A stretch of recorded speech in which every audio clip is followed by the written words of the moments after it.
माँ, पीने का पानी बहुत गर्म है, मुझे ठंडा पानी पीना है। आपको पता है, मेरी सहेली शालू के पापा कल नया फ्रिज लाए हैं। आज जब मैं उसके घर गई थी, मैंने वहाँ पर इतना ठंडा पानी पिया था कि आपको बता नहीं सकती। पिंकी बेटा, तुझे तो पता है अभी तेरे पापा और मैं इतना नहीं कमाते कि हम इतना महंगा फ्रिज खरीद सके।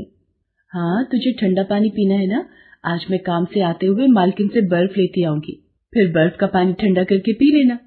मैंने रोटी बना कर रख दी है, तो खा लेना।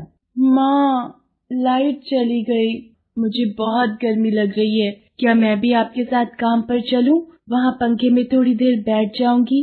ठीक है चल, पर वहाँ जाकर चुपचाप बैठना, नहीं तो मालकिन गुस्सा करेंगी। ठीक है माँ, मैं वहाँ पर चुपचाप बैठ जाऊंगी। पिंकी की माँ घरों में सफाई बर्तन का काम करती थी और पिता रोजाना की मजदूरी करते थे।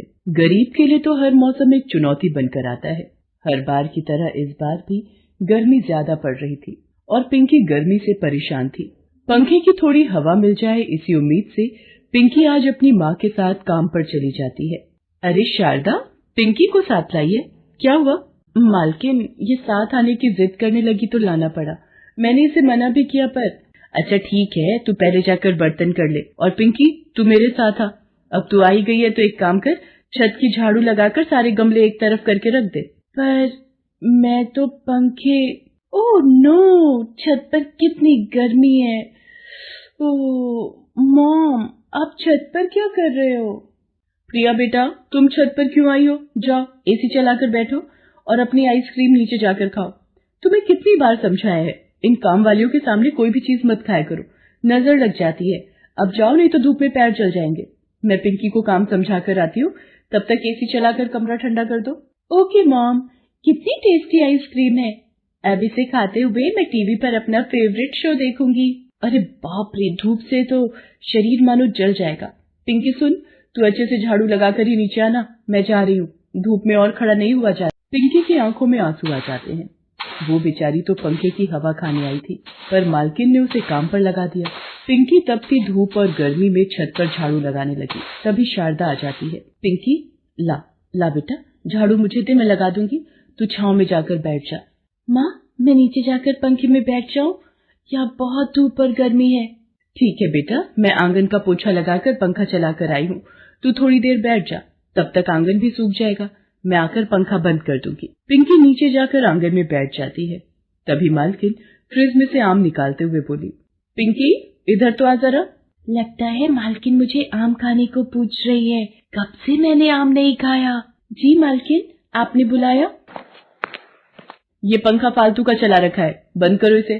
शारदा, तुमसे कितनी बार कहा है, आजकल गर्मियों में आंगन बिना पंखे के ही सूख जाता है। फालतू में इतनी देर तक पंखा चलता रहता है। पता है बिजली का कितना मोटा बिल आया है हमारा। अब तुम लोगों को तो इस बात से कोई मतलब होता नहीं है, हमें तो सोचना पड़ता है ना।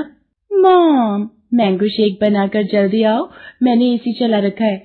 रूम बिल्कुल शिमला जैसा ठंडा हो रहा है। आपने एसी कंबल कहाँ रखा है? मुझे ठंड लग रही है। मैंने अलमारी में रख दिया था, ले लो। अच्छा मालकिन, काम हो गया, मैं चलती हूँ। शारदा पिंकी के साथ घर वापस जाने लगती है। रास्ते में पिंकी का मन उदास था। शारदा को ये बात समझ में आ रही थी। पिंकी बेटा चल, मैं तुझे बर्फ का गोला खरीद देती हूँ। पता है गर्मी में बर्फ का काला खट्टा गोला खाने में जो मजा है ना, वो अलग ही है। हाँ माँ, मुझे बर्फ का गोला खाना है। भैया, चटपटा मसाला भी ऊपर डाल देना। तुम भी खाओ ना माँ। हाँ हाँ, खाती हूँ। भैया एक और बना दो। मेरी बच्ची के चेहरे पर खुशी आ गई, वरना ये तो मालकिन के घर बिल्कुल उदास हो गई थी। अगले दिन शारदा काम पर पहुंचती है। आंगन का पंखा चलाने की जरूरत नहीं है, ऐसे ही सूख जाएगा। ठीक है मालकिन, मैं चलती हूँ। अभी मना न करती तो इसका क्या था, पंखा खुला छोड़कर भाग जाती। अब आराम से कुंडी लगाकर कुछ देर एसी में बैठूंगी। हे राम, मैं मर गई, कोई बचाओ। अरे ये तो मालकिन के चीखने की आवाज है। क्या हुआ मालकिन? हे भगवान, मालकिन तो बेहोश हो गई हैं। अब क्या करूं?